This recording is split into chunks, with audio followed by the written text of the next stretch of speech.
Hello and welcome to my first YouTube video. Hi guys, my name is Pooja and I have my own press-on nail small business.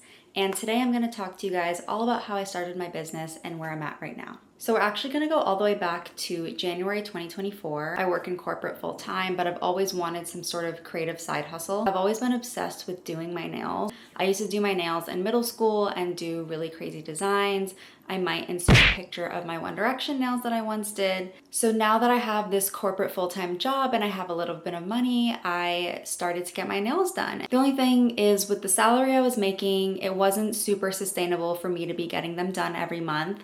My nails would also grow out very quickly, and honestly, within 2 weeks, my nails would need to be redone. And also, it would just take a long time. So with all that said, I decided to venture into press-on nails. So I saw someone on TikTok making their own press-on nails, and that really intrigued me. I've never used press-on nails. I always felt like the ones in the store felt a little too cheap. They didn't look like actual Gel X. So I wanted to make my own and see what I could do. I made my first set and wore it to a dance class that day. And my friends after class were like, oh my gosh, you should start selling these. Like, we would totally buy them. And that's all I needed. Immediately went home and made an Instagram and a TikTok that night and have never looked back. So now getting into how did I actually start my business? There were so many different obstacles going on in my head, and honestly, I just started my Instagram and TikTok and that was the beginning of it. As soon as I did that, I started to make my logo, do all the fun branding. I was trying to figure out my packaging, and it was a really fun process. And honestly, as you just kind of start to do the things to build the business, your whole brand kind of slowly comes together. So now, after kind of creating a bit of my branding on Canva and starting to post a little bit more consistently on TikTok and Instagram, I started to discover these local craft markets in my area. And I found these markets by following other creators on social media who all happened to be local, and decided to apply for my first market. This was definitely the first big step I took in my business, and I felt like this was a really good push for me to just put myself out there. I had to make a lot of inventory, so it was really great practice for me to make these nails. Just really forced me to actually meet my customers and get out there in the world, because selling online, you can feel like you're behind a screen, but I really wanted that face-to-face interaction with my customers. So I actually have an ebook on Etsy, which I'll pop here. It goes into detail about how I truly started my press-on nail business, everything from the materials to my first market experience. So definitely check that out if you're interested in starting your own press-on nail business.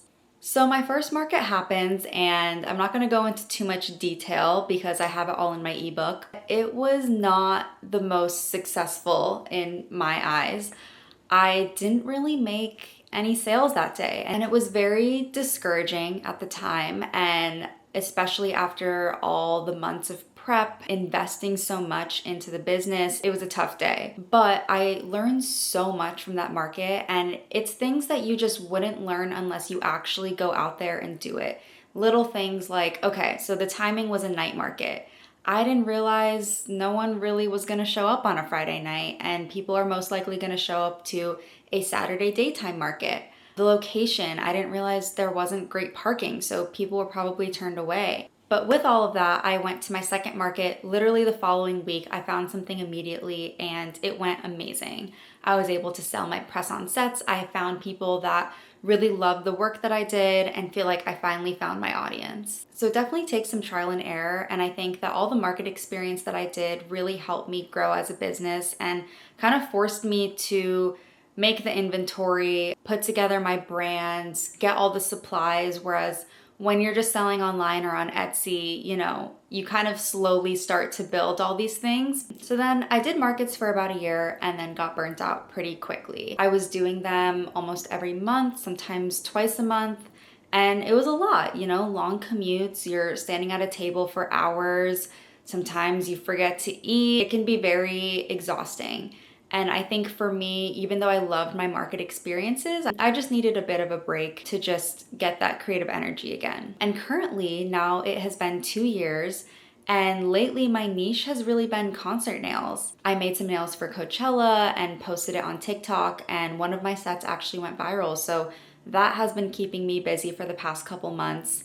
Now that the festival is over, I'm taking a bit of a break, but it got to a point where I had to close my shop, which has never happened. But now that it is summer and festivals are coming around, I'm hoping to kind of lean into that niche. We will see. I think the beauty of having a small business is that it grows and looks different every single day. Who knows where I'll end up in 1 year, but it's been such an amazing journey, and I can definitely go into detail with anything that I've discussed about how I started my business, but wanted to give you guys a bit of a backstory and a little overview on what the past 2 years has looked like for me. But thank you guys so much for watching. Make sure to check out my Instagram and TikTok for more nail content and subscribe for more videos. Can't wait to see you guys next time.